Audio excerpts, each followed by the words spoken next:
मेरे दोस्त, मैं आज आपको गुजरात की 14 घूमने लायक स्थल दिखाने जा रहा हूँ जहाँ पे ज़िंदगी में एक बार तो जाना चाहिए, क्योंकि उधर स्वर्ग जैसा वातावरण होता है। क्योंकि ज़िंदगी में एक बार तो बनता है जाने का, जहाँ पे महादेव का भी स्थान है। पहले नंबर पे है सोमनाथ महादेव मंदिर, जहाँ पे घूमने के लिए बहुत जगह है। उसके पीछे समुद्र भी है और कहा जाता है कि इस मंदिर से सीधा ही जाओगे तो एंटार्क्टिका खंड आएगा, उधर आप पहुंच जाओगे। उस समय पे इतना परफेक्ट माप था। 10 स्तंभ है, उससे सीधा ही जाओगे तो एंटार्क्टिका।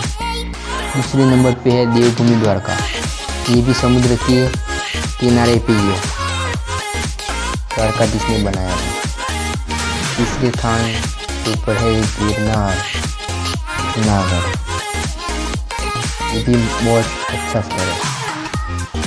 चौथी स्थान पे है दीव और दमन, जहाँ पे राजा राज करते थे, ये राजा का किला है। और 5वें स्थान पे है कच्छનું रण, सफ़ेद रण, ये जूनो आनंद करावा। અને 6ઠો દરિયો કચ્છનો। 7મું છે વિજય વિલાસ પેલેસ, જૂની હોટલ। ગુજરાતની મોટામાં મોટી નદી એટલે નર્મદા ડેમ, મોટા મોટો ડેમ और મોટા મોટી નદી। અને વર્લ્ડનું બીજા નંબરનું statue of unity, Sardar Patel.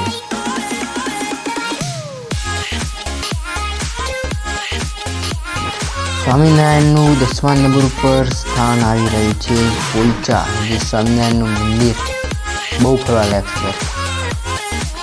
11મા સ્થાન ઉપર કષ્ટભંજન દેવ સાળંગપુર, હનુમાન દાદાનું મંદિર। જો એટલી પબ્લિક આવે છે ને, હદ વગરની પબ્લિક આવે, જવા માટે સગવડ।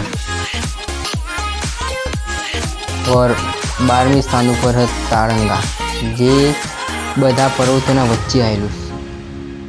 13મી સ્થાન પર પાવાગઢ મહાકાલીમાં, એ પાવાગઢ ડુંગરા ઉપર સ્થાન છે મહાકાલીનું, એ મહાકાલી। અને હું બતાવવા જઈ રહ્યો છું સોનાનું મંદિર, અંબાજી સોનાનું મંદિર। આ જો હવે સોનાનું મંદિર આખું